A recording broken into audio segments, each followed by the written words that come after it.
तक के एक लक्ष्य बनते हुए दिख जाएंगे।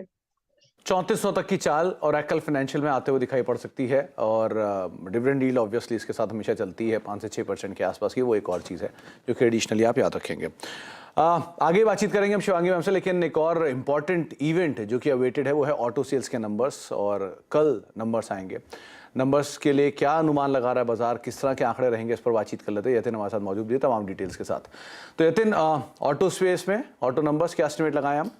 तो देखिए सुमित, सबसे पहले जो मार्च के आंकड़े आने वाले हैं वो कमर्शियल व्हीकल मैन्युफैक्चरर्स के लिए बढ़िया आने वाले हैं। 12 से 15% के बीच की आप ग्रोथ एक्सपेक्ट कर सकते हैं, क्योंकि इन जनरल हमने देखा है कि कमर्शियल व्हीकल्स में प्री बाइंग आती हुई दिखाई पड़ेगी आपको मार्च के महीने में, क्योंकि अप्रैल पहले से दाम भी बढ़ने वाले हैं और नए एमिशन नॉर्म्स भी आने वाले हैं आगे चल के, जिसके कारण ट्रक और बसेस के सेगमेंट में आपको अच्छी डिमांड दिखेगी।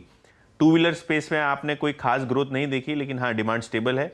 इनफैक्ट पैसेंजर व्हीकल सेगमेंट में अभी दिक्कतें आना शुरू हो गई हैं, क्योंकि डिमांड जो है वो स्लो हो रही है। इंक्वायरीज और जो शोरूम में फुटफॉल है वो भी कम हो रहे हैं, और जो नए मॉडल्स पे वेटिंग है वहाँ भी आपने देखा है कि वेटिंग पीरियड बहुत ही ज़्यादा रिड्यूस हो गया है।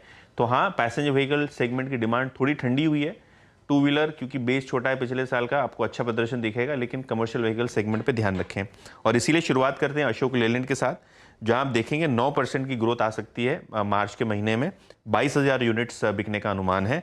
उसके बाद टाटा मोटर्स पे आते हैं, लगभग 93,500 यूनिट्स बिकने का अनुमान है मार्च के महीने में, वहां भी आपको 4-5% की ग्रोथ दिखेगी।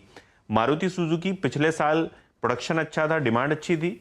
इस साल भी प्रोडक्शन में थोड़ा प्रेशर आया है सेमीकंडक्टर्स की वजह से, और काफ़ी उनके की मॉडल्स हैं वहाँ वेटिंग है, लेकिन यहाँ आपको 8% से सेल्स गिरती हुई नज़र आ सकती है, ज़्यादा बड़े बेस के कारण। लगभग 1.5 लाख यूनिट, 1,60,000 यूनिट्स के आसपास का सेल्स फिगर एक्सपेक्टेड है। Mahindra and Mahindra automotive segment, obviously XUV 700 बेहतरीन कर रही है, आपकी स्कॉर्पियो एन अच्छा कर रही है, तो ये दोनों के वजह से आपको auto sales Mahindra and Mahindra के 20% ऊपर जाते हुए दिखाई देंगे। ट्रैक्टर सेगमेंट 4% की ग्रोथ का अनुमान है। अब टू व्हीलर्स पे आते हैं, जहां बजाज ऑटो डोमेस्टिक सेल्स ठीक रहेंगी, लेकिन ओवरऑल सेल्स क्योंकि एक्सपोर्ट्स कमजोर हैं, 7% की गिरावट यहां आप देखेंगे। रॉयल एनफील्ड और हीरो मोटोकॉर्प 7 से 8%, 9% तक की ग्रोथ आपको दिखाई पड़ेगी। रूरल मार्केट्स अच्छा कर रहे हैं, लेकिन रॉयल एनफील्ड में ये एक इशू है कि उनकी भी वेटिंग पीरियड नीचे आई हुई है।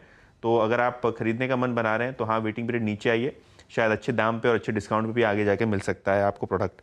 और टीवीएस मोटर्स आखिर में यहाँ 4% की मामूली ग्रोथ डिक्लाइन आपको दिखाई पड़ेगा।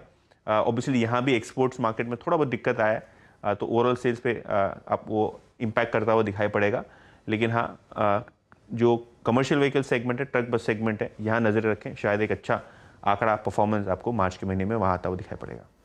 तो पैसेंजर व्हीकल स्पेस थोड़ा स्लगिश, लेकिन जो कमर्शियल व्हीकल स्पेस है वहाँ पर थोड़े बेटर आंकड़े देखने को मिल सकते हैं। बहुत बहुत शुक्रिया यतिन तमाम डिटेल्स हमें बताने के लिए और नंबर से बातचीत करने के लिए। शिवांगी मैम, कोई ऑटो में से नाम जो आपको बेटर साइड पर लग रहा हो, इधर लॉन्ग या शॉर्ट? जी